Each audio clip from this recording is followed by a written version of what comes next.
Muy buenas tardes, hermanos, espero que estén muy bien.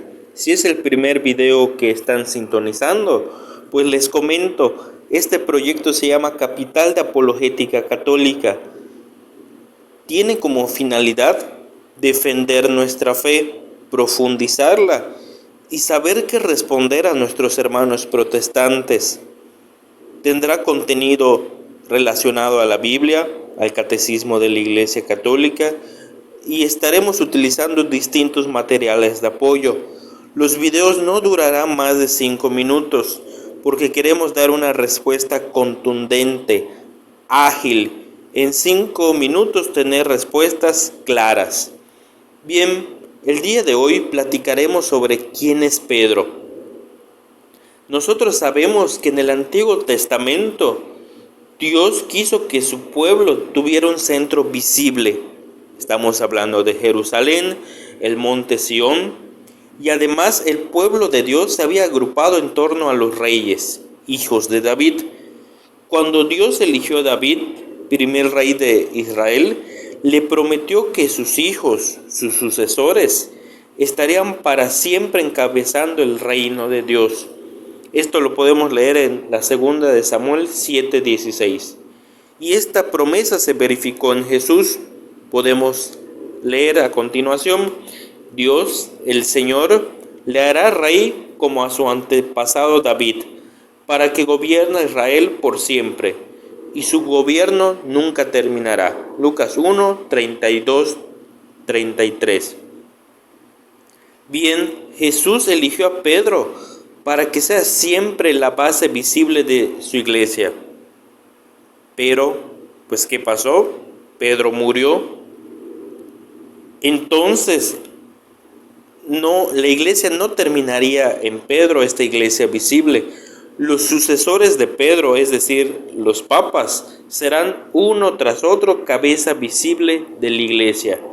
Así como Pedro fue cabeza visible para los apóstoles y para la iglesia primitiva, así el Papa hoy es la cabeza visible de la iglesia. Ninguna otra iglesia, hermanos, tiene sucesión apostólica desde Pedro. Desde Pedro hasta el Papa Francisco, la iglesia ha demostrado unidad. Se necesita una autoridad visible y que pudiera determinar quiénes pertenecen y quiénes no pertenecen al grupo de creyentes, cómo se debe comprender la fe en Cristo y pues demostrar las exigencias del Evangelio. Si no hubiera esta autoridad visible, la iglesia de Cristo caería fácilmente en un sinfín de pequeñas iglesias, y eso no es la voluntad de Dios. La voluntad de la iglesia es la voluntad de Cristo. Esto precisamente ha pasado en muchas iglesias protestantes. Cada una se divide, hay peleas de pastores y podemos ver muchísimas denominaciones protestantes. En cambio, nosotros los católicos somos solo una iglesia.